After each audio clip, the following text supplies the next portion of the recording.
Mayor ও সচিবের স্বাক্ষর জাল করে কোটিপতি বনে গেছেন নাজিমুদ্দিন নামের এক পিয়ন। জালিয়াতি করে গড়ে তুলেছেন বিলাসবহুল বাড়ি, কিনেছেন একটি প্রাইভেট কার ও 6টি পিকআপ। গত 25 নভেম্বর নাজিমের বিরুদ্ধে স্থানীয় একজন ঠিকাদার পৌর মেয়র ও উপজেলা নির্বাহী কর্মকর্তার কাছে লিখিত অভিযোগ করেন। তারপর থেকেই হাওয়া নাজিম।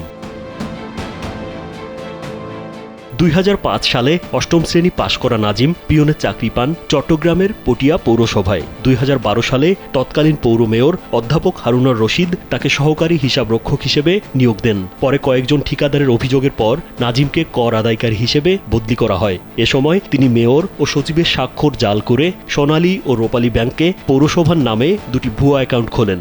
এসব অ্যাকাউন্টে ঠিকাদারদের জমা দেওয়া অর্থ জমা করে প্রকৃত হিসাব থেকে আত্মসাৎ করেন। এমনকি প্রভিডেন্ট ফান্ড ও ভবিষ্যৎ তহবিলের অর্থও আত্মসাৎ করেন নাজিম। বাংলাদেশের একমাত্র মাল্টিন্যাশনাল টাইলস ব্র্যান্ড আরএকে সিরামিক্স। নাজিমের বিরুদ্ধে অভিযোগ রয়েছে ঠিকাদারদের পাওনা চেক কৌশলে তুলে নিয়ে অর্থ আত্মসাৎ করতেন তিনি। সরকারি বরাদ্দের অর্থ ভুয়া চালান ও কৃত্রিম ভাউচার তৈরি করে তসরুপ করতেন। এছাড়া বিভিন্ন হাটবাজারের ইজারা ও ভবন অনুমোদনের পে অর্ডারও তার অবৈধ অ্যাকাউন্টে জমা হতো। এভাবে প্রায় 20 কোটি টাকা আত্মসাৎ করেন নাজিম। নাজিমুদ্দিনের মা নূরজাহান বেগম সব অভিযোগ অস্বীকার করে জানান, ছোট চাকরি করেই কষ্ট করে ও ব্যাংক থেকে লোন নিয়ে ঘরবাড়ি ও গাড়ি কিনেছেন নাজিম।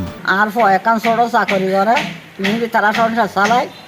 আই লোন লই আর আমার স্বামী আরে বিসিটি ফার্ম চুরি করতো। আরে কিছুটি আসি কিছুটি পাইলে নাই ব্যাংকত লাগি রূপালী ব্যাংকত এতনি দাঁড়িয়ে আয় ঘর আয় করবি নূরজাহান বেগম ঘর ইয়াং করবি। আর ছেলেতে কারি এম্বাদে লোনও থাকান কার লাগি এম্বাদ আর কি একান দোয়ান গুরু একান দোয়ান আর নাতি আইনরা ইয়ানি আইলে ওই শোনা বান্ধা দিয়ে খানো কিছু নেই, কিছু খানো ফেলার টানার নাই।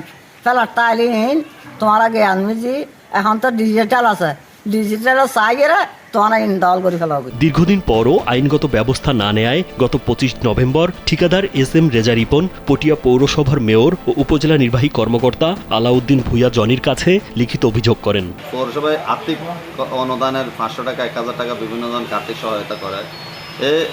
বিভিন্ন জনকে দিয়ে এই দরখাস্তগুলো করায় এই মাসে 50,000 টাকা শুধু এই গরিব দুঃখীদের আর্থিক লেনদেনগুলো ও নিজে নিয়ে আর পৌরসভার টাকাগুলো করে প্রায় 2-2.5 কোটি টাকাও সিনেমা চিত্র জগতে খরচ করেছে। 2টা ছবি বানাইছে ও, একটা হচ্ছে প্রেতাত্মা, একটা হচ্ছে সজনী। দুটা ছবির প্রযোজক হচ্ছে ও পরিচালক কাশেম মণ্ডল। পটিয়া পৌরসভার সচিব নেজামুল হক জানান, দীর্ঘদিন ধরে নাজিম চাকরিতে অনিয়মিত। সম্প্রতি সে পদত্যাগপত্র দিয়েছে।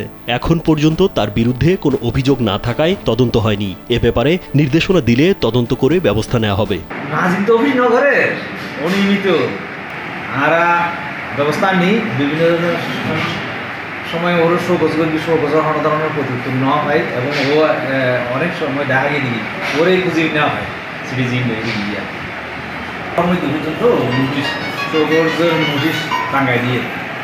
এদিকে অপকর্ম জানাজানি ঠেকাতে দামি গাড়ি, মোবাইল ফোন ও নগদ অর্থের প্রলোভন দেখিয়ে ম্যানেজ করতেন অন্যদের। প্রায় 8 বছর ধরে চলা এই দুর্নীতি 2019 সালে প্রকাশ পায়। তখন তাকে পৌরসভা থেকে বহিষ্কার করা হয়, তবে আইনি কোনো ব্যবস্থা নেওয়া হয়নি।